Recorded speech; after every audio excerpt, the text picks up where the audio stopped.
GGC family, our devotion for this week, A Hopeful Heart by Pastor Nathaniel C. 2 Corinthians chapter 4 verse 16 tells us, "So we do not lose heart, though our outer self is wasting away, our inner self is being renewed day by day."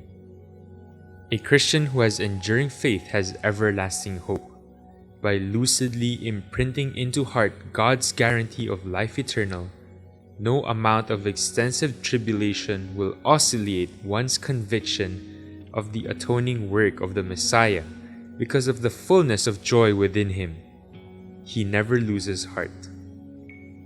But losing heart has been common among the righteous. Take for instance Elijah, a great prophet. Yet he fled from Jezebel when she threatened to kill him like the rest of the prophets. He lost heart. What about David when he found out that his son Absalom, who committed treason against him, was executed, where he bitterly responded, "Would I have died instead of you, O Absalom my son?"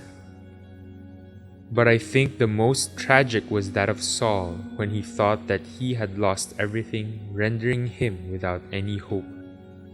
So he took his own life. These incidents beg us to ask ourselves if their faith was deficient. Perhaps, but it was definitely tested. Elijah eventually recovered when the Lord encouraged him that he will provide faithful men like him. David was rebuked, and after some time, the Lord restored his kingdom back. To add another example, when King Hezekiah found out he had a terminal illness, he pleaded for the Lord's mercy, and God extended his life. The point? They didn't lose heart. Hence, the Apostle Paul was telling the Corinthians the mental and physical abuses he and his team had gone through. Afflicted, perplexed, persecuted, struck down, but they didn't lose heart. For we who live are always being given over to the death for Jesus' sake, so that the life of Jesus also may be manifested in our mortal flesh. 2 Corinthians chapter 4 verse 11. It's because being renewed from within would mean that despite all the suffering, the Spirit as their seal of redemption prompts them to hope for the eternal reward that awaits them. Hence, to live is Christ, and to die is gain.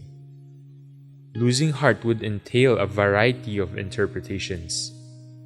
A folded business, betrayal, a battered spouse, retrenchment, a failing marriage, barrenness, a life-threatening diagnosis, cancel culture victim, severe mental depression, death of a beloved.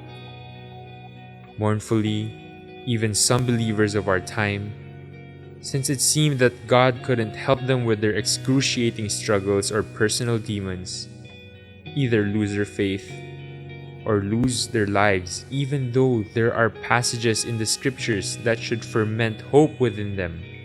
James chapter 1 verses 2 to 4. They lost heart. But the scriptures teach us differently.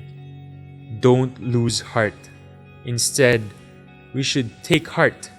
Even though our flesh will spoil over time, our faith within would not.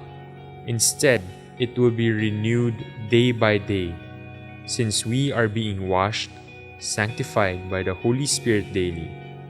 Hence, one never becomes hopeless, but hopeful, because as Christ has overcome the world, so can we.